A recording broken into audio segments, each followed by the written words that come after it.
Ma'am कोई सिंजम ऐसे Sangai festival का महीना नहीं मई दी अहें बड़ी थान रहे स्ट्रीट लैम्प तक की कौन नतना संगाई फेस्टिवल की मई एक मिनट सी मैम गाड़ी थों थों ना मैम कोई की फोन से कोई होल्डर हाफ जा बनेगा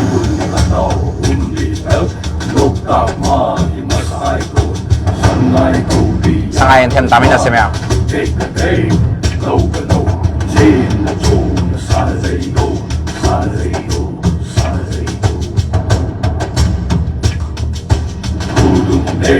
Tumamgaon kaibul himagi tampakta Undi haraw di maragda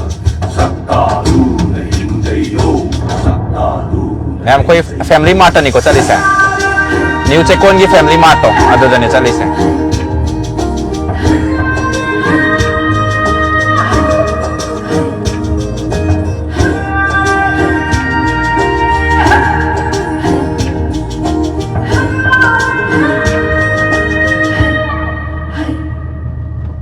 new चेकोन की फैमिली मार्ट मैम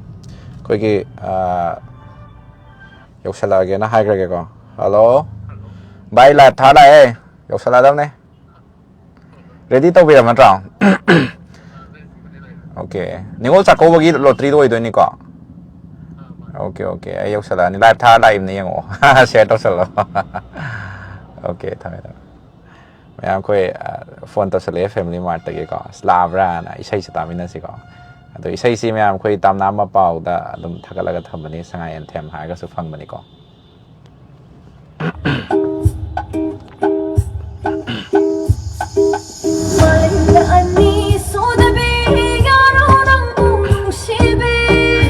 जम यारो हाय से कोई की कैनोनी को डियर डोनी को सजीज नहीं को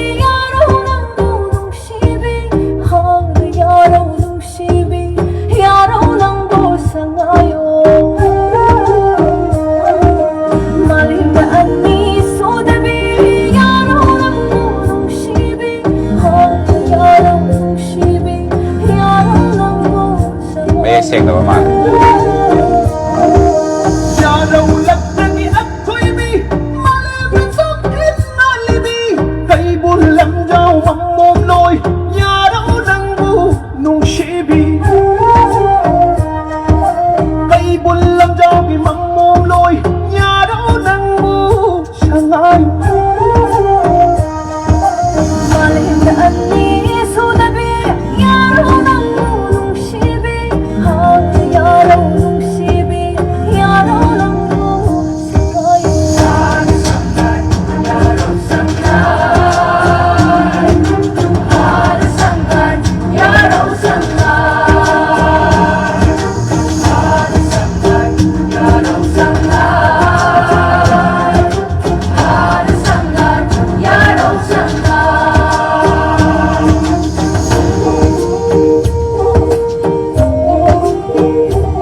कोई फैमिली मार्ट तक पोचे लेबी की बा कोई चाको बगा मई लेना न पोचे लेबी की बा मैम दो यंग बियो को लोय भावा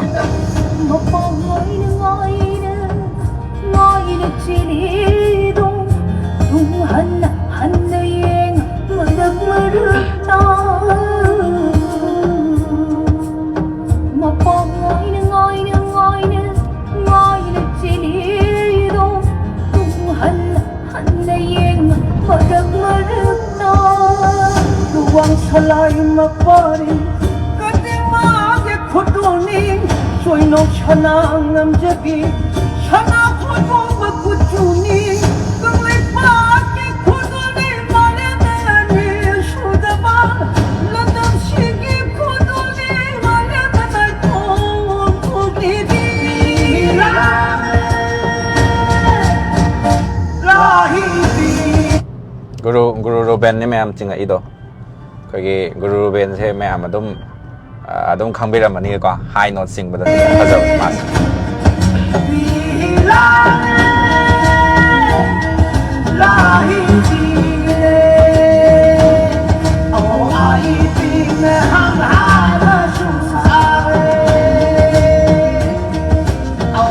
मई थाला नहीं है सिगी संगाई फेस्टिवल के मैम मम्मी को तुम्हें Danga Welcome to Manipur Shanghai Festival เสไม่งานน่ะทานเลยพะจ๊ะนี่ก่อน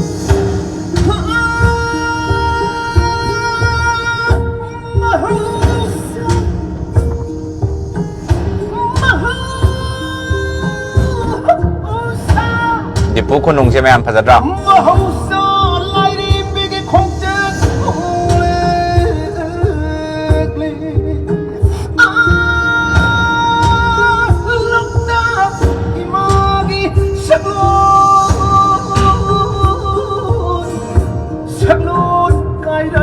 ใช่ได้ไม่งานเท่าเลย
เชื่อมามากๆขึ้นเลยไม่บันทัดเลยก็กังลาตะทาเลยไม่บันทัดมันอะไร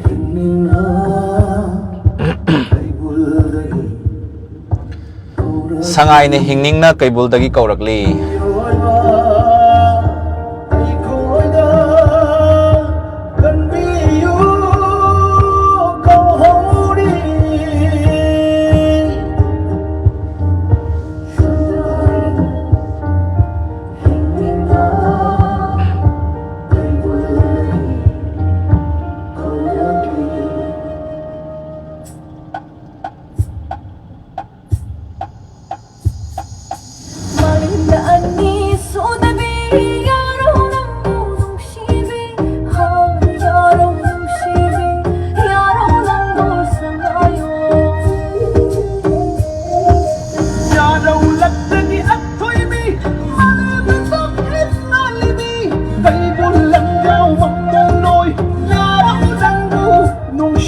ยามสันเจนทง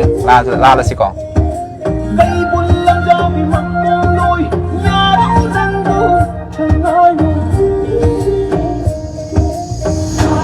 น้องปกตัวบ้านมียามจินเลย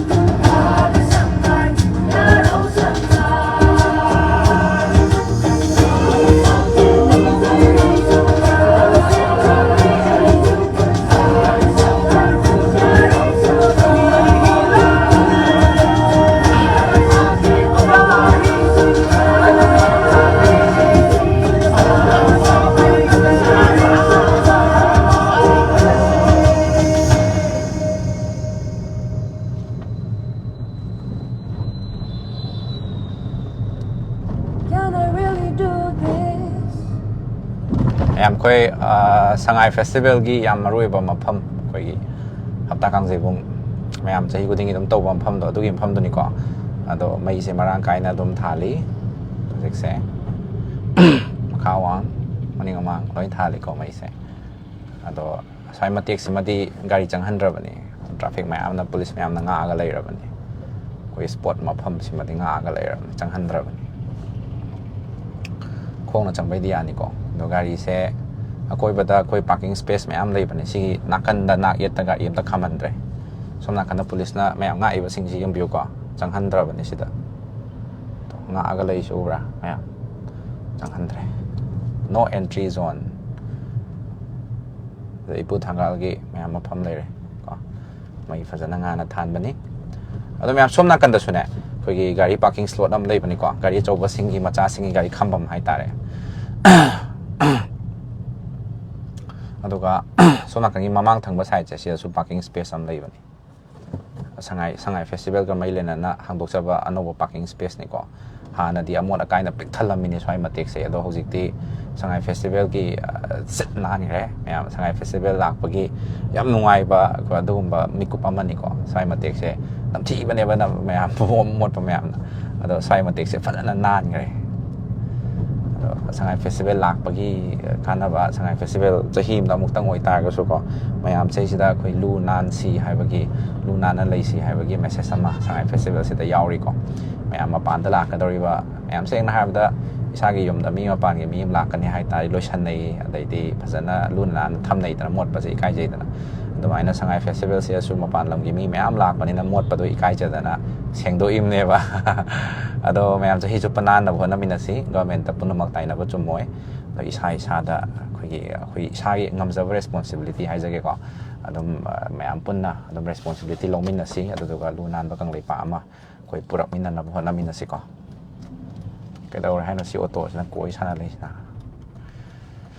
ꯃꯌꯥꯝ ꯑꯩꯈꯣꯏ ꯐꯦꯃꯤꯂꯤ ꯃꯥꯔꯠ ꯌꯧꯗꯣꯔꯦ ꯐꯦꯃꯤꯂꯤ ꯃꯥꯔꯠꯇꯒꯤ ꯃꯌꯥꯝ ꯍꯟꯗꯛ ꯆꯍꯤꯒꯤ ꯅꯤꯉꯣꯜ ꯆꯥꯛꯀꯧꯕꯒ ꯃꯔꯤ ꯂꯩꯅꯅ ꯑꯩꯈꯣꯏꯒꯤ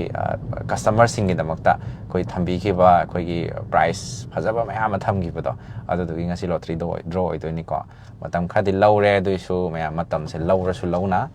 ꯃꯌꯥꯝ ꯑꯩꯈꯣꯏ ꯐꯦꯃꯤꯂꯤ ꯃꯥꯔꯠꯀꯤ ꯀꯁꯇꯃꯔꯁꯤꯡꯅ ꯃꯌꯥꯝ ꯂꯣꯏꯐꯥꯎ ꯌꯦꯡꯃꯤꯟꯅꯁꯤ ꯑꯗꯨꯗꯨꯒ ꯑꯩꯈꯣꯏꯒꯤ ꯐꯦꯃꯤꯂꯤ ꯃꯥꯔꯠꯀꯤ ꯀꯔꯝꯕ ꯀꯁꯇꯃꯔꯁꯤꯡꯅ ꯍꯟꯗꯛ ꯆꯍꯤꯁꯤꯒꯤ ꯋꯤꯟꯅꯔ ꯑꯣꯏꯕꯅꯣ ꯍꯥꯏꯕꯗꯣ ꯑꯝꯇꯪꯒ ꯃꯌꯥꯝ ꯌꯦꯡꯃꯤꯟꯅꯁꯤꯀꯣ ꯌꯧꯔꯦ ꯐꯦꯃꯤꯂꯤ ꯃꯥꯔꯠ ꯌꯧꯔꯦ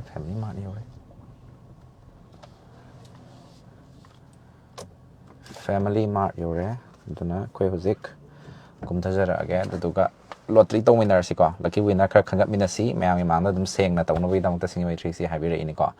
ꯑꯗꯨꯅ ꯃꯌꯥꯝ ꯁꯦꯡꯅ ꯇꯧꯅꯕ ꯍꯣꯠꯅꯕ ꯃꯇꯝꯗ ꯃꯌꯥꯝꯅꯁꯨ ꯀꯃꯦꯟ ꯁꯦꯛꯁꯟꯗ ꯍꯥꯏꯕꯤꯔꯛꯎ ꯃꯌꯥꯝꯒꯤ ꯄꯦꯟꯗꯕ ꯈꯣꯠꯇꯕ ꯂꯩꯇꯥꯔꯁꯨ ꯀꯃꯦꯟ ꯁꯦꯛꯁꯟꯗ ꯊꯝꯕꯤꯔꯛꯎ ꯑꯗꯨꯝ ꯃꯌꯥꯝꯒꯤ ꯅꯤꯡꯕ ꯊꯨꯡꯅꯕ ꯑꯗꯨꯝ ꯍꯣꯠꯅꯖꯔꯛꯀꯦ ꯂꯣꯇ꯭ꯔꯤꯗ ꯃꯥꯏ ꯑꯣꯟꯁꯟꯃꯤꯟꯅꯔꯁꯦ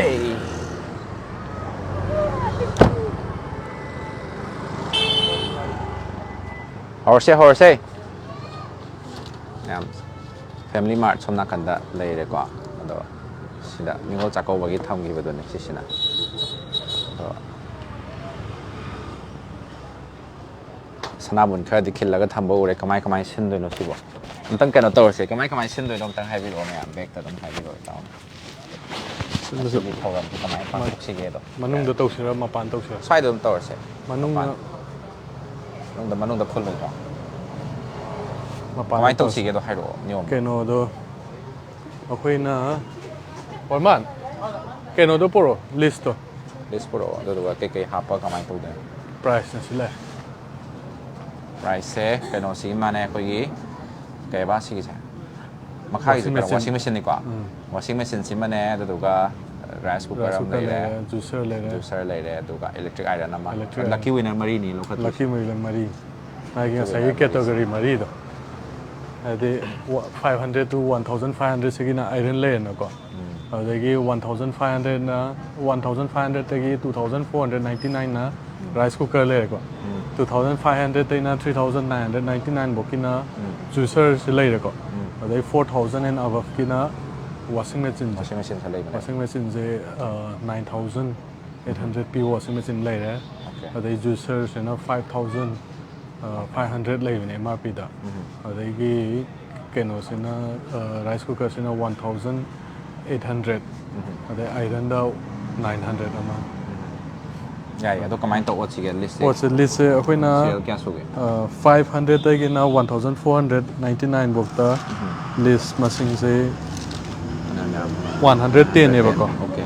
ꯑꯗꯒꯤ ꯀꯩꯅꯣ 1500ꯇꯩꯅ 2400ꯇꯅ ꯃꯤ ꯃꯁꯤꯡꯁꯦ ꯃꯣꯕꯥꯏꯜ ꯅꯝꯕꯔ ꯌꯥꯎꯕꯅꯤꯅ ꯑꯩꯈꯣꯏꯅ ꯁꯤꯌꯔ ꯇꯧꯖꯗ꯭ꯔꯦ 84 ꯐꯥꯎꯅꯦꯕꯀꯣ ꯑꯗꯒꯤ 2500ꯇꯒꯤꯅ 3999 ꯁꯤꯅ ꯃꯤ ꯃꯁꯤꯡ 69 ꯀꯣ ꯑꯗꯒꯤ 4000 ꯑꯕꯞꯁꯤꯅ ꯃꯤ ꯃꯁꯤꯡ 72 ꯑꯗꯣ ꯀꯃꯥꯏꯅ ꯇꯧ ꯑꯣꯠꯁꯤꯒꯦ ꯁꯤꯒꯤꯁꯦ ꯃꯥꯒꯤ ꯑꯩꯈꯣꯏꯒꯤ ꯐꯥꯔꯁꯇ ꯀꯩꯅꯣꯁꯦ ꯍꯥꯟꯅ 500ꯀꯤꯁꯦ ꯍꯥꯟꯅ ꯇꯧꯔꯁꯦꯕ ꯃꯆꯥꯗꯒꯤ ꯍꯥꯟꯅ ꯍꯧꯔꯁꯦꯕꯀꯣ ꯂꯥꯁꯀꯤ ꯄ꯭ꯔꯥꯏꯁꯁꯤꯅ ꯅꯝꯕꯔꯤꯡꯗ ꯃꯥꯏ ꯁꯦꯔꯤꯌꯦꯜ ꯅꯝꯕꯔꯈꯩꯁꯦ ꯁꯅꯥꯕꯨꯟ ꯑꯃꯗ ꯊꯥꯗꯔꯁꯦꯕ ꯁꯦꯔꯤꯌꯦꯜ ꯅꯝꯕꯔꯁꯤꯅ ꯑꯗꯨꯗꯒꯤ ꯃꯥꯔꯕꯜ ꯅꯠꯇꯦ ꯁꯤꯗꯅ ꯃꯥꯔꯕꯜ ꯑꯣꯏꯅ ꯊꯥꯗꯔꯁꯦꯕ ꯑꯗꯨꯒ ꯕ꯭ꯂꯦꯛ ꯃꯆꯨꯗꯣ ꯂꯛꯀꯤ ꯇꯧꯗꯕꯤꯗ ꯑꯩꯅ ꯍꯥꯏꯖꯔꯤꯅ ꯂꯝꯕꯤꯗ ꯑꯗꯨꯝ ꯂꯧꯈꯠꯍꯜꯂꯁꯦ ꯃꯇꯝ ꯌꯥꯝ ꯃꯥꯡꯉꯦ ꯑꯗꯨꯒꯤꯗꯣ ꯂꯝꯕꯤꯗꯗꯤ ꯐꯥꯏꯅꯦꯜ ꯑꯣꯏꯅ ꯑꯝꯇꯪ ꯅꯝꯕꯔ ꯑꯣꯏꯅ ꯏꯔꯒ ꯂꯩꯕꯤꯕ꯭ꯔꯥ ꯅꯝꯕꯔꯕꯨꯗꯤ ꯏꯔ ꯂꯩꯔꯦ ꯅꯝꯕꯔ ꯏꯔꯒꯗꯤ ꯂꯝꯕꯤꯗ ꯐ꯭ꯂꯥꯏꯌꯤꯡ ꯑꯃꯗ ꯗꯛ ꯂꯥꯎ ꯄꯤꯛꯑꯞ ꯇꯧꯕꯅ ꯊꯨꯕ ꯑꯗꯨꯃꯥꯏꯅ ꯇꯧꯔꯁꯦ ꯍꯥꯏꯔ ꯂꯛꯀꯤ ꯃꯇꯝ ꯌꯥꯝ ꯃꯥꯡꯉꯦ ꯌꯦꯡꯕꯤꯔꯤꯕ ꯃꯌꯥꯝꯁꯤꯁꯨ ꯃꯇꯝꯗꯣ ꯌꯥꯏ ꯁꯦꯞ ꯇꯧꯅꯤꯡꯕ ꯍꯥꯏꯇꯥꯔꯦ ꯑꯗꯨꯅ ꯌꯥꯏ ꯑꯩꯈꯣꯏꯅ ꯃꯃꯥꯡꯗꯁꯨ ꯃꯦꯖꯣ ꯍꯞꯇꯤ ꯇꯧꯈꯤꯕ ꯐꯦꯃꯤꯂꯤ ꯃꯥꯔꯠꯀꯤꯁꯨ ꯌꯥꯝ ꯀꯨꯏꯅ ꯆꯪꯈꯤꯅ ꯃꯥꯡꯗ ꯃꯃꯥꯡ ꯑꯗꯨꯅ ꯊꯨꯅ ꯇꯧꯅꯕ ꯍꯥꯏꯇꯥꯔꯦ ꯁꯦꯔꯤꯌꯦꯜ ꯅꯝꯕꯔ ꯑꯝꯇꯪ ꯌꯦꯡꯃꯤꯟꯅꯁꯤꯅꯦ ꯌꯥꯏ ꯂꯝꯕꯤꯗꯒꯤ ꯐ꯭ꯂꯥꯏꯌꯤꯡ ꯀꯁꯇꯃꯔ ꯑꯃ ꯑꯣꯔꯃꯥꯟ ꯐ꯭ꯂꯥꯏꯌꯤꯡꯗ ꯂꯥꯛꯄ ꯃꯤ ꯑꯃꯗ ꯗꯛ ꯂꯥꯎ ꯂꯧꯈꯠꯍꯜꯂꯒ ꯑꯗꯨꯅ ꯑꯣꯏꯅ ꯀꯩꯅꯣꯗ ꯇꯧꯁꯦ ꯄꯣꯔꯛꯑꯣ ꯁꯦꯔꯤꯌꯦꯜꯒꯤ ꯑꯗꯣ ꯚꯥꯏ ꯇꯤꯚꯤꯒꯨꯝꯕꯗꯤ ꯂꯩꯇꯖꯥꯠꯂꯥ ꯍꯥꯏ ꯇꯤꯚꯤꯒꯤꯗꯤ ꯃꯊꯪꯒꯤꯗ ꯇꯥꯔꯦ ꯍꯟꯗꯛ ꯆꯍꯤ ꯋꯥꯔꯜ ꯀꯞꯀ ꯃꯩ ꯂꯩꯅ ꯇꯤꯚꯤ ꯑꯣꯏꯔꯒꯗꯕꯅꯦ ꯍꯥꯏ ꯋꯥꯁꯤꯡ ꯃꯦꯆꯤꯟ ꯃꯍꯨꯠꯇ ꯃꯃꯥꯡꯗ ꯇꯤꯚꯤ ꯇꯧꯈ꯭ꯔꯦꯗꯅꯀꯣ ꯑꯥ ꯑꯗꯣ ꯇꯤꯚꯤꯗꯣ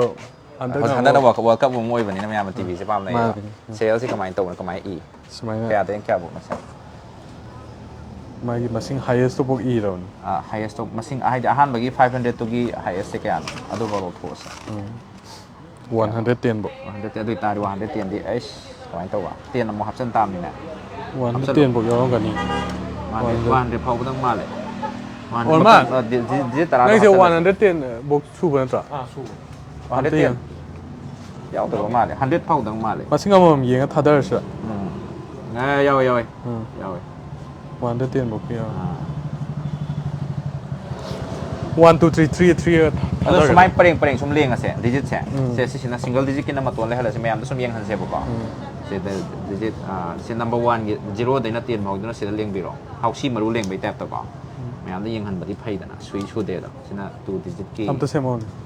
2 ꯗꯤꯖꯤꯠꯀꯤ ꯁꯤꯅ ꯁꯤꯡꯒꯜ ꯗꯤꯖꯤꯠꯀꯤ ꯑꯍꯥꯟꯕꯗ ꯊꯝꯁꯦꯕꯀꯣ 6 ꯂꯩꯔꯦꯗꯅ ꯑꯗꯨꯒ ꯁꯤꯅ 2 ꯗꯤꯖꯤꯠꯀꯤ ꯁꯤꯅ 8ꯀꯤ ꯕꯤꯀꯤꯗꯤ ꯕꯤꯀꯤ ꯑꯅꯤꯃꯛ ꯑꯁꯤ ꯁꯦꯝꯃꯤꯟꯅꯔꯣ ꯂꯥꯎ ꯊꯨꯖꯜꯂꯛꯅꯕ ꯄꯔꯦꯡꯁꯦ ꯅꯣꯏ ꯁꯨꯃꯥꯏꯅ ꯑꯅꯤ ꯇꯧꯔ ꯑꯩꯈꯣꯏꯒꯤ ꯗꯤꯖꯤꯠꯇꯣ 4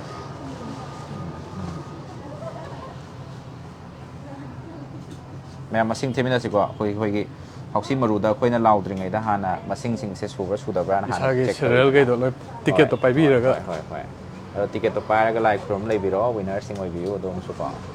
ꯑꯗꯨꯒ ꯂꯝꯕꯤꯗ ꯑꯣꯏꯅ ꯂꯧꯈꯠꯍꯟꯖꯒꯦ ꯑꯩꯈꯣꯏꯅ ꯂꯛꯀꯤ ꯑꯟꯂꯛꯀꯤ ꯇꯧꯕꯗ ꯌꯥꯝ ꯀꯨꯏꯅ ꯆꯪꯉꯦꯕ ꯌꯦꯡꯕꯤꯔꯤꯕ ꯃꯌꯥꯝꯁꯤꯒꯤ ꯃꯇꯝꯁꯤꯃꯁꯨ ꯑꯩꯈꯣꯏꯅ ꯀꯥꯎꯟ ꯇꯧꯖꯕ ꯍꯥꯏꯇꯥꯔꯦ ꯑꯗꯨꯅ ꯈꯤꯇꯪ ꯊꯨꯅ ꯂꯣꯏꯅꯅꯕ ꯁꯤꯟꯃꯤꯟꯅꯁꯤꯀꯣ 77 87 63 ꯃꯣꯏ ꯑꯣꯖꯥꯗ ꯁꯨꯃꯥꯏꯅ ꯈꯤꯇꯪ ꯊꯨꯅꯕ ꯕꯤꯖꯤ ꯑꯣꯏꯕ꯭ꯔꯥ ꯀꯩꯅꯣ ꯂꯥꯛꯈꯤꯗ꯭ꯔꯕ ꯑꯗꯣ ꯍꯣꯔꯦꯟ ꯍꯥꯞꯄꯗꯤ ꯃꯌꯥꯝ ꯑꯩꯈꯣꯏꯒꯤ ꯍꯥꯏꯗꯤ ꯁꯅꯥꯕꯨꯟꯗ ꯑꯣꯏꯅ ꯍꯥꯏꯈꯤꯕ꯭ꯔꯣ ꯍꯥꯞꯆꯒꯦ ꯀꯩꯅꯣꯗ ꯗꯤꯖꯤꯠꯁꯦ ꯎꯗꯅꯕ ꯑꯁꯤꯒꯤ ꯍꯦꯄꯤꯗꯦꯟꯠꯀꯤ ꯃꯀꯨꯝꯁꯤꯗ ꯍꯥꯞ ꯇꯥꯔꯒꯗꯤ ꯎꯗꯣꯏꯅꯦꯕꯀꯣ ꯑꯗꯨꯅ ꯁꯤ ꯃꯅꯨꯡꯁꯤꯗ ꯍꯥꯞꯆꯟꯈ꯭ꯔꯒꯗꯤ ꯎꯗ꯭ꯔꯦꯗꯅ ꯑꯗꯨꯝ ꯈꯨꯝꯖꯤꯜꯂꯒ ꯂꯧꯈꯠꯂꯛꯀꯗꯣꯏꯅꯦꯕ ꯑꯗꯨꯃꯥꯏꯅ ꯂꯝꯕꯤꯗ ꯂꯥꯛꯄ ꯀꯁꯇꯃꯔ ꯑꯃꯗ ꯑꯩꯈꯣই ꯔꯤꯀ꯭ꯋꯦꯁ ꯇꯧꯖꯔꯒꯦ ꯑꯗꯨꯗꯨꯒ ꯑꯩꯈꯣꯏꯒꯤ ꯃꯁꯤꯡ ꯑꯝꯇꯪ ꯂꯧꯈꯠꯄꯤꯌꯨ ꯍꯥꯏꯔꯒꯀꯣ ꯑꯗꯨꯅ ꯊꯨꯗꯣꯏꯅꯤ ꯑꯗꯨꯅ ꯅꯨꯡꯉꯥꯏꯗꯣꯏꯅꯤ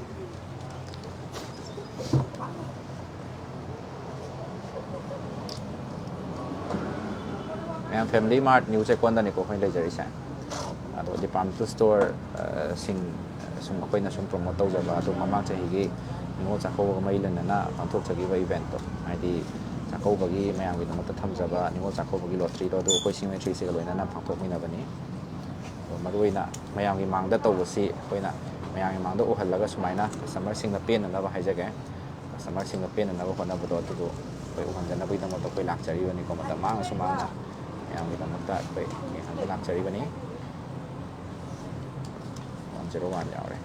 103 ꯌꯥꯎꯔꯦ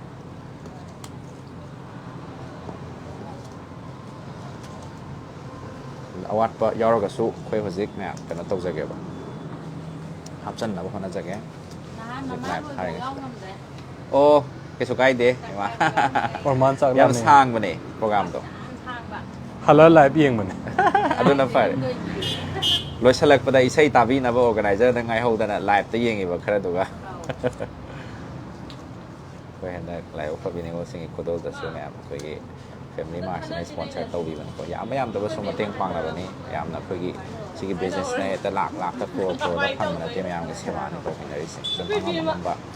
ꯑꯐꯪꯕ ꯊꯕꯛ ꯁꯨꯖꯔꯒ ꯃꯅꯤꯄꯨꯔ ꯃꯌꯥꯝꯒꯤ ꯁꯦꯕꯥ ꯇꯧꯃꯤꯟꯅꯖꯕꯅꯤꯀꯣ ꯃꯌꯥꯝꯅꯁꯨ ꯁꯞꯄꯣꯔꯠ ꯇꯧꯕꯤꯌꯣ ꯂꯝꯗꯝꯁꯤꯗ ꯂꯩꯕꯤꯔꯤꯕ ꯐꯨꯔꯨꯞ ꯏꯔꯩꯆꯥꯁꯤꯡꯅ Family Mart ปุนิงชิบิว Family Mart ปุหิงสนุกให้ไปว่าขลุ่นดาปุนิงทวัดปิว Family Mart อะไรจะได้สิมันนี่ปุมยามิเสบานี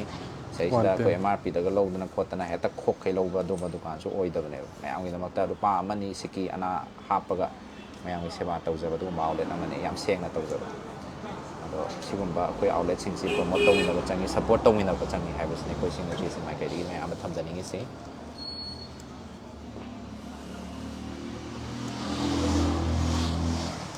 ผมว่าตรงนั้นไม่ต้องมาแต่ส่วนใหญ่คุยถึงสิลักใจใช่ไหมครับแล้ว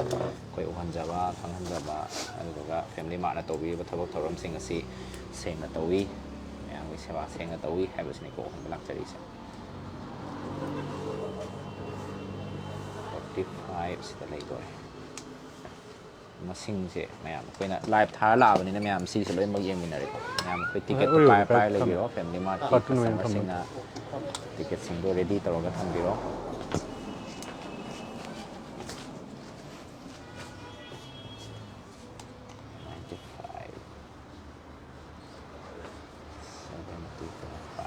มาเข้า107ต่าง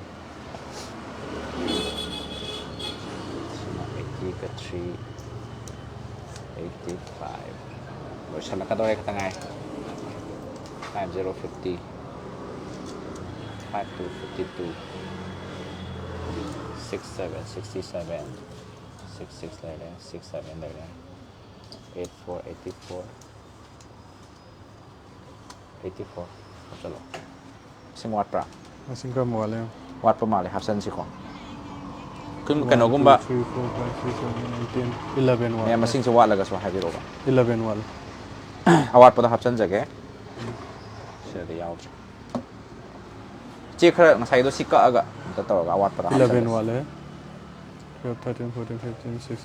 17 มาเกิดอีหรือมาเกิดสิกะต่อมาเนี่ยวัดประมาณสิ่งเอาก็ใช้พี่รู้นะกัน11นะวัดเลยก่อนกระดิ่งไป11ก็น่าวิ่งนะโอ้ยตาที่ไอ้ 49 50 51 52 53 54 55 56 57 58 59 60 lambie dagi lak pa customer hai badi lambie da lak pa ani koi sangai festival lak po ga su aduga koi family mart use kon ni mamang da power ga lak pa cheno ani pha ga kapsida pick up ta hon jage ba masing su ba only kaino khatan 11 khatan wat 11 se pai thok ki ja lak khum gen 11 to disqualify chat pa ga dinate ko natte disqualified it leite mo leite ba okayแล้วก็สุดท้ายเดียวดุมหัวเรียนเนี่ยมาสิ่งมาใส่กี่67 68ตลอดไปสุดดุมยาวอีกนะมาใส่กี่เราขลักพมีตัวนักการิกุมบ้า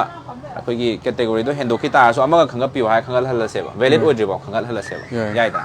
อะดูนั่นถูกนี่บะเมียมาสิ่ง11หับสันจะอะไรแกอะดูก็สูรนี่ก่อนลำบีตลักปะดุมลักปีรีบะเซออโต้ก็จะพาแล้วก็คุยเราขลังจะก็ตัวนี่ก่อนอะดูลำบีตลักปะโค้งนั่นลักปะบัวสุดท้ายก็ลักปะตาส่วนเมียมันจะบัว11 खतंग वाले 11 खतंग หามเสร็จแล้วนี่ดูแม่สิดาเอาว่าเรา passing ให้วิโรแม่มิดทวีเอาวิรก็ดีกว่าคุยนาทีมันต่ำแต่ก็ดีคุยมาสิ่งจะ11 खतंग वालेให้นะให้ใจแม่ดาอะตัวประวัติปนัมเบอร์ยาวก็ช่วยแม่อุบิแล้วก็ได้ให้วิโรที่เสกคุยชนะบุญดาหามเสร็จแล้วนี่ดูก็ลำบีตลาดไปนี่มีไว้อามาดาคุยเห็นตัวตัวนี้คุย pick up ตัวคนใจ11หามเสร็จแล้วเสร็จfotoกับพ่อหรอทุกคนนะว่าแอมคุยสิฮับเซลล์สิกว่าฮับเซลล์แต่ในโฟโต้มันตั้งคุย official record ไว้นะว่าชูนะคุยตรงกี่แห่งไว้โฟโต้อะดูข้างเอานะว่า official record แอม screenshot พอดีเราไว้อะไรโฟโต้ไว้นะสุ่มเราจะมันฮับเซลล์ก็ฮับเซลล์สิสิ่งที่นะไอรอนกี่ price ไอรอน5 6 7เอ้ยอามาตาเลยไง107ตาเลยpula tu macam biro ya kesuka dia tu nana boko yang biri ba mayam sisu matamang dana ba mayam samjan jage adu mayam lambi da lakpa miyo ya madala khal han jage ko ahan ba phagi electric iron gi winner oi doni ko ama sa orman lau thoro iron se sida thamo iron lau tho thamo hojik mayam da hojik lucky winner ma lau khala ka doi si electric iron philips ki electric iron sini magi value si 795 rupees ni ko karimba lucky winner sina koi si ki damak extra amount ma ꯃꯌꯥꯝ ꯑꯩꯈꯣꯏ family ꯃꯥꯔꯠꯇꯒꯤ ꯀꯛꯄ ꯂꯩꯇꯦ ꯉꯁꯥꯏꯒꯤ just ꯀꯁꯇꯃꯔꯗꯨꯒꯤꯗꯃꯛꯇ welfare ꯀꯁꯇꯃꯔꯒꯤꯗꯃꯛꯇ support ꯆꯍꯤ ꯑꯃꯗ ꯑꯃꯨꯛꯇꯪ ꯂꯥꯛꯄ ꯅꯤꯉꯣꯜ ꯆꯥꯛꯀꯧꯕꯒ ꯃꯩ ꯂꯩꯅꯅ ꯑꯃꯨꯛꯇꯪ ꯄꯥꯡꯊꯣꯛꯆꯕ ꯊꯧꯔꯝꯁꯤꯒ ꯃꯩ ꯂꯩꯅꯅ ꯃꯌꯥꯝ ꯑꯩꯈꯣꯏ ꯄꯥꯡꯊꯣꯛꯆꯕ ꯑꯗꯨꯒꯨꯝꯕ ꯂꯣꯇ꯭ꯔꯤꯒꯤ ꯃꯅꯨꯡ ꯆꯟꯅ ꯃꯌꯥꯝ ꯐꯤꯂꯤꯞꯁꯀꯤ ꯏꯂꯦꯛꯇ꯭ꯔꯤꯛ ꯑꯥꯏꯔꯟꯁꯤꯃ ꯊꯝꯖꯕꯅꯤ ꯑꯩꯈꯣꯏ ꯁꯤꯡꯃꯩꯇ꯭ꯔꯤꯛꯁꯤꯒꯤ ꯃꯌꯥꯝ ꯑꯗꯨꯝ ꯄꯥꯏꯖꯔꯦ ꯑꯦꯗꯃꯤꯟꯅꯀꯣ ꯑꯗꯣ ꯂꯝꯕꯤꯗ ꯂꯥꯛꯄ ꯑꯩꯈꯣꯏ ꯀꯁꯇꯃꯔ ꯑꯃ ꯑꯗꯨꯝ ꯐꯥꯖꯒꯦ ꯀꯁꯇꯃꯔ ꯅꯠꯇ꯭ꯔꯒꯁꯨ ꯑꯣꯇꯣ ꯑꯃ ꯑꯗꯨꯝ ꯐꯥꯖꯒꯦꯅꯦ ꯑꯣꯇꯣꯕꯨꯗꯤ ꯑꯩꯈꯣ ꯄꯦꯁꯦꯟꯖꯔ ꯃꯥꯟꯈꯤꯗꯅꯀꯣ ꯈꯔ ꯑꯩꯈꯣꯏꯒꯤ ꯂꯥꯞꯅ ꯂꯥꯛꯄ ꯁꯤ ꯒꯥꯔꯤ ꯃꯆꯥ ꯂꯥꯛꯏꯁꯦ ꯐꯥꯔꯁꯤꯔꯥ ꯒꯥꯔꯤ ꯃꯆꯥ ꯂꯥꯛꯏꯁꯦ ꯐꯥꯔꯁꯦ ꯑꯣꯀꯦ ꯁꯤ ꯑꯝꯇ ꯌꯥꯗꯦ ꯗꯤꯃꯥꯟ ꯇꯧꯔꯛꯇꯧꯕ ꯃꯥꯟꯖꯥꯠꯅꯦ ꯂꯝꯕꯤꯗ ꯁꯨꯃꯥꯏꯅ ꯈꯥꯝꯕꯁꯦ ꯌꯥꯝ ꯀꯃꯟ ꯑꯣꯏꯗꯦꯀꯣ ꯍꯥꯏꯗꯤ ꯃꯤꯒꯤ ꯃꯇꯦꯡ ꯄꯥꯡꯉꯨ ꯍꯥꯏꯔ ꯀꯥꯟꯗꯅꯦꯕ ꯈꯥꯝꯅꯗꯣꯏꯁꯦ ꯑꯗꯨꯗꯨꯅ ꯑꯩꯈꯣꯏꯒꯤ ꯂꯝꯕꯤꯗ ꯁꯨꯃꯥꯏꯅ ꯒꯥꯔꯤ ꯈꯥꯝꯃꯣ ꯒꯥꯔꯤꯁꯦ ꯀꯤꯗꯅ ꯑꯩꯈꯣꯏꯒꯤ ꯀꯩꯅꯣ ꯃꯣꯏꯁꯤꯕꯨ ꯗꯤꯃꯥꯟ ꯇꯧꯔꯛꯇꯧ ꯃꯥꯜꯂꯤ ꯁꯤꯡꯃꯩꯇ꯭ꯔꯤꯁꯤ ꯂꯩ ꯍꯥꯏꯁꯦ ꯃꯣꯏ ꯈꯪꯄꯣꯟꯇꯦꯕ ꯑꯗꯨꯅꯅꯦ ꯃꯌꯥꯝ ꯑꯩꯈꯣꯏꯅ ꯈꯥꯝꯕꯤꯌꯨ ꯌꯥꯗ꯭ꯔꯤꯁꯦ ꯑꯣꯇꯣꯒꯨꯝꯕꯗꯤ ꯌꯥꯔꯛꯀꯅꯤ ꯍꯥꯏꯅ ꯈꯜꯂꯦ ꯁꯤꯗ ꯂꯥꯛꯏꯕ ꯑꯣꯇꯣꯁꯦ ꯃꯌꯥꯝ ꯗꯥꯎ ꯌꯦꯡꯃꯤꯟꯅꯁꯤꯀꯣ ꯑꯃꯈꯛꯇꯪ ꯂꯧꯈꯠꯍꯟꯖꯒꯦ ꯑꯩꯈꯣꯏꯒꯤ ꯏꯆꯤꯜ ꯏꯅꯥꯎ ꯑꯣꯇꯣ ꯑꯃ ꯊꯧꯔꯒ ꯂꯥꯛꯏꯁꯤ ꯃꯃꯤꯡ ꯀꯩ ꯀꯧꯕ ꯑꯃꯇꯪ ꯈꯪꯖꯒꯦ ꯑꯣꯖꯥꯒꯤ ꯃꯤꯡꯗꯣ ꯑꯝꯇꯪ ꯍꯥꯏꯕꯤꯌꯨꯕ ꯃꯌꯥꯝ ꯚꯤꯗꯤꯑꯣ ꯀꯥꯞꯆꯔꯤꯀꯣ Kalam kau ꯀꯩꯕ Kalam, ꯑꯣꯖꯥ ꯌꯨꯝ ꯀꯥꯏꯗꯒꯤ 어디도이노 Yung kalam din tokong din. ꯌꯨꯝꯗ ꯍꯟꯕꯤꯗꯣꯏꯔꯥ Ah, ꯑꯉꯥꯡꯒꯤ ꯆꯥꯄꯣꯠ ꯑꯝꯇ ꯄꯨꯊꯣꯛꯄꯤꯔꯛꯎꯕ ꯌꯨꯝ ꯑꯩ ꯑꯉꯥꯡ ꯂꯩꯕꯤꯕ꯭ꯔꯥ ꯆꯣꯀ꯭ꯂꯦꯠ ꯑꯝꯇꯪ ꯑꯣꯏꯔꯁꯨ ꯄꯨꯊꯣꯛꯄꯤꯔꯛꯎꯕ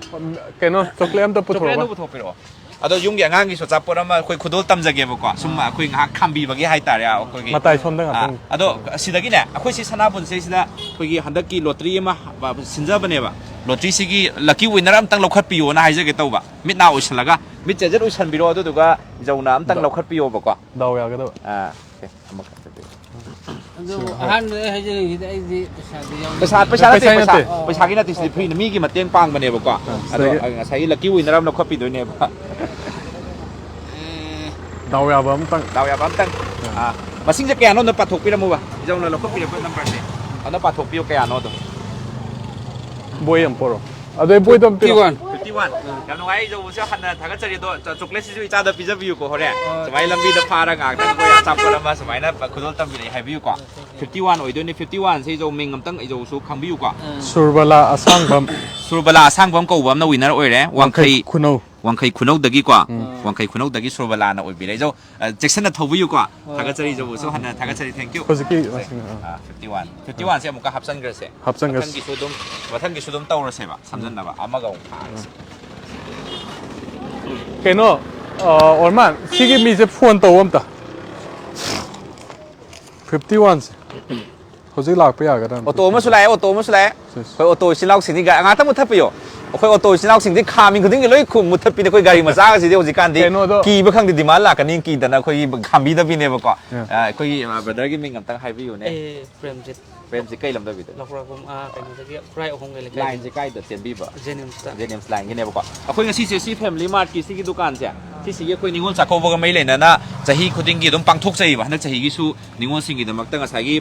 ꯄꯣꯠ ꯂꯩꯕꯤꯈꯤꯕ ꯀꯁꯇꯃꯔꯁꯤꯡꯒꯤꯗꯃꯛꯇ ꯂꯣꯇ꯭ꯔꯤ ꯑꯃ ꯄꯥꯡꯊꯣꯛꯆꯕꯅꯦꯕꯀꯣ ꯁꯤꯁꯦ ꯑꯩꯈꯣꯏ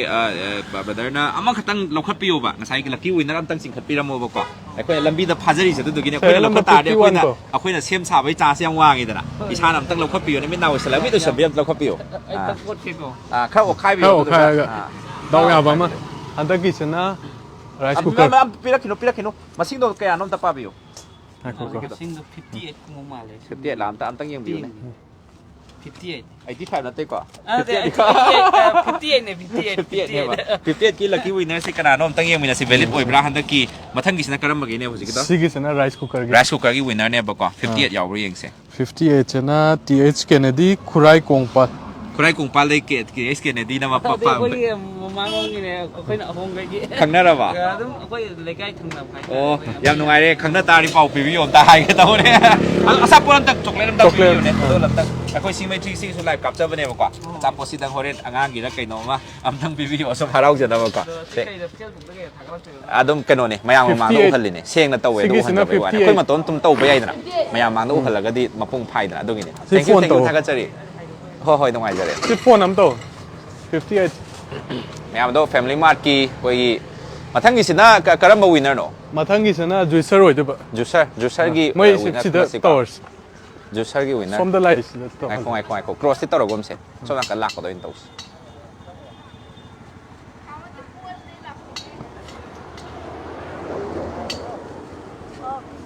ꯀꯁꯇꯃꯔ ꯑꯣꯏꯕꯤꯗꯣꯏꯔꯥ Natia. Okay. May mana video ra. Keno do Lambida ti to phone sige TS Kennedy phone to Yang car gumba gari macam la gari macam di la kham ya breng phone pa sakre yar salo phone wai chat ra ko yam lu na lak sei mayam sing gari macam gum je pak kham mo di ya ga dam ne ado khoi gi kai hai ni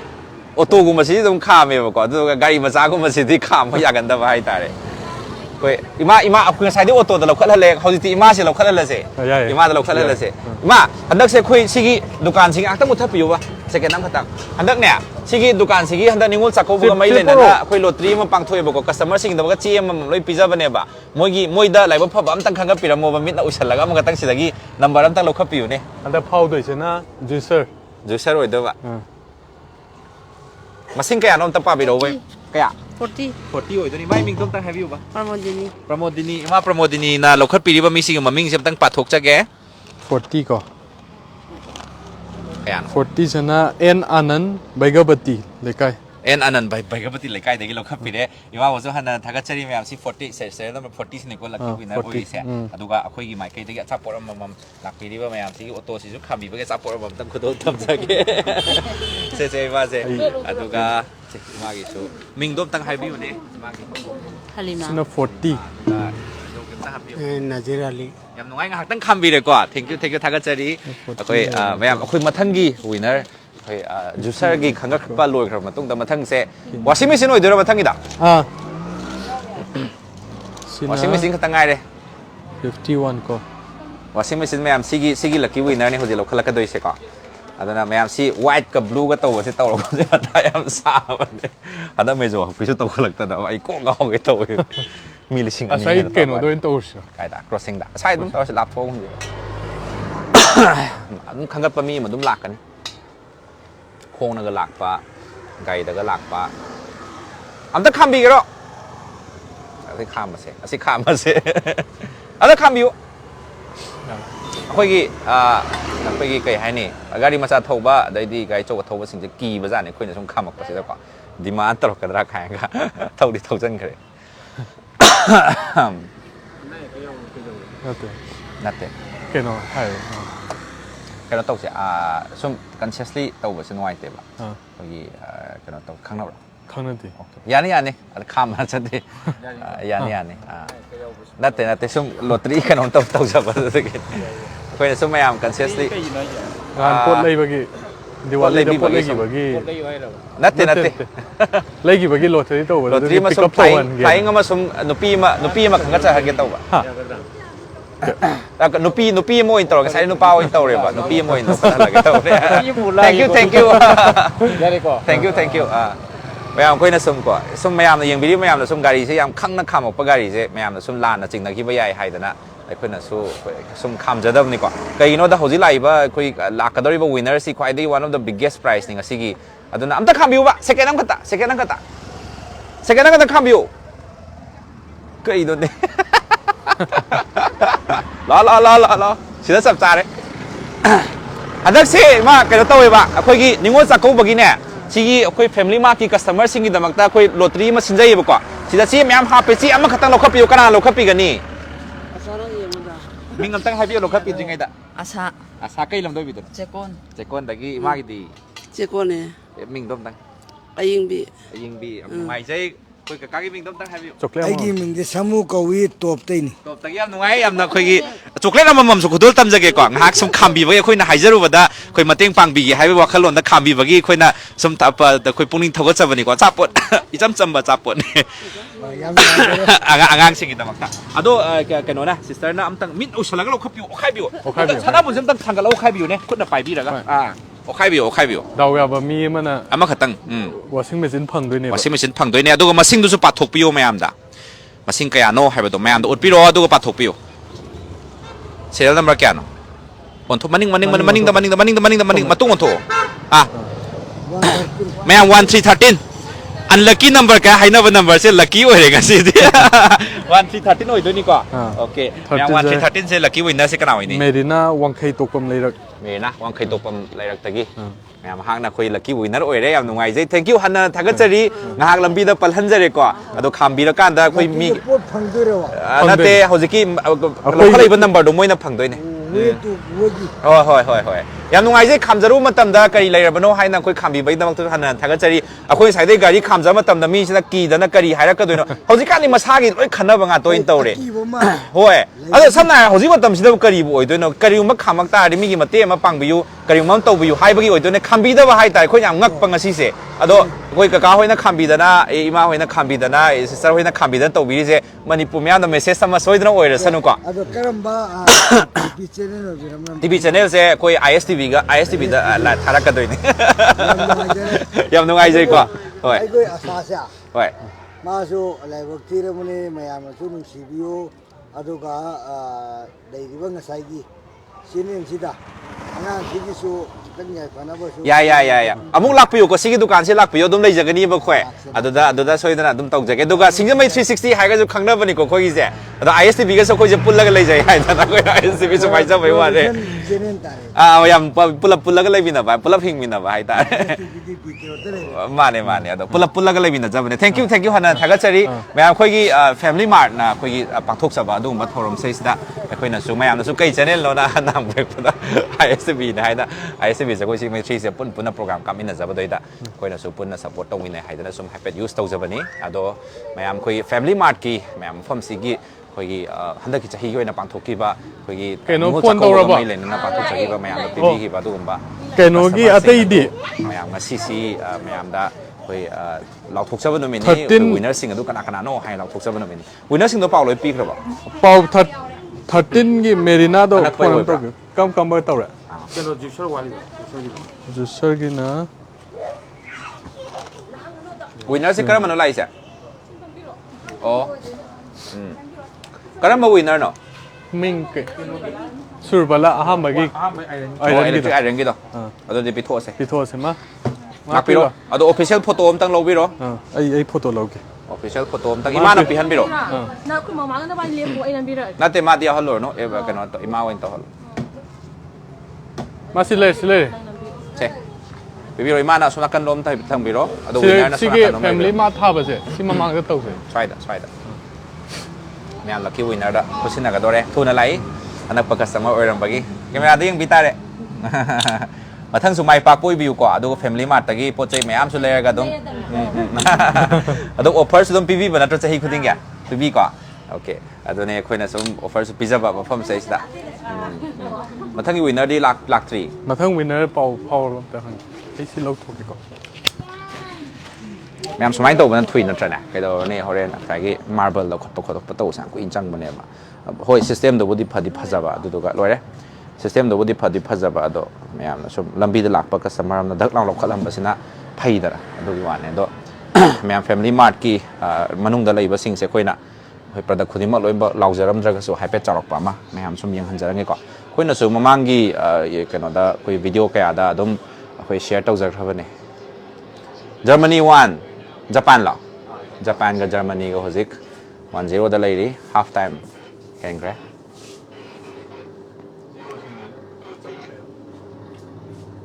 ช่วยนะแม่คุย family mart กี่มนุษย์นี่ก็ตลอดป่ะมาชมหลักจะยิงมนุษย์ใช่สิดะชมยังหันจะเริ่มมันนี่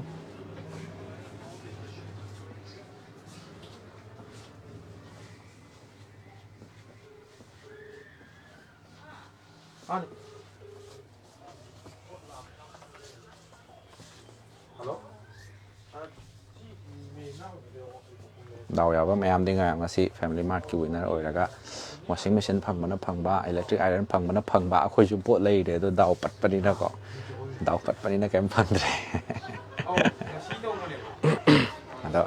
lucky winner สิ่งที่ดมฮาราดมประดับสิ่งที่ lucky winner สิ่งที่ดมโอ้ปัดเจริญอันนี้พอสิ price เคลมตัว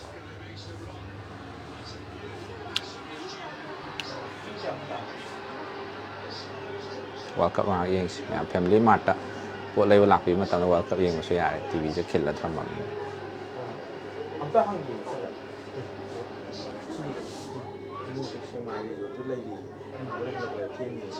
Kaisu kaide pau do pibir lor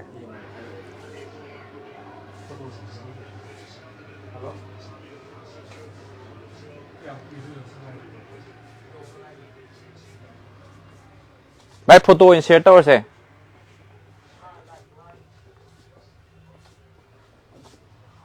mayam lucky winner mayam bu su khoi symmetry si mai khadi congratulate tawjari adu ga matung tarak pada su family mart tagi pot chai sing leibiraga laiba faba winner sing oibiu adu ga family mart tagi pot ti leibiraga winner oi hodre haiba makhal nungai taba ichinau khar su soidana yarawani haina khalle mokhoi su mathangi chahi dari soidana winner oibiu adu ga family mart na pijari ba matam gi koi profit ka hena yauda bida koi profit margin yam pik na lokoi lojaraga mayam gi seba tawjari ba adu ga mayam gi adum koi festival lakpa matamda makhal makha kya gi offer pibiri ba dum family mart asibu mayam puna support tawminasi promote tawminasi mayam na su ngasi symmetry se program asibu su share tawbiraga family mart asibu pungning thowa piramu matungda su sigumba koi customer singi damakta welfare da koi program kaya ama koi pangthokpiba loinana customer singi damakta sumaina koi give away ga tawbidana lucky winner ama lokhatpiraga give away ga tawbiriba singasi makha tana tawbira po orsanu haina yamna koi wish pibiramu symmetry se program asi su ngasi sangai festival ga mai lenana koi ngasi lambi da thengnajaba khara mayam da share tawjaduna ngasi lakchabani mayam na su siumba program kaya ama matungda su akoi uba koi phanganjanaba gi damakta koi maikai dagi mayam da haijaning basi symmetry se program nu sibiduna share tawbiramu duga live asi matang asi loisanjanaba gi tanja da su mayam dagi lokjaba loyana mayam bomu ko hanna khurumjari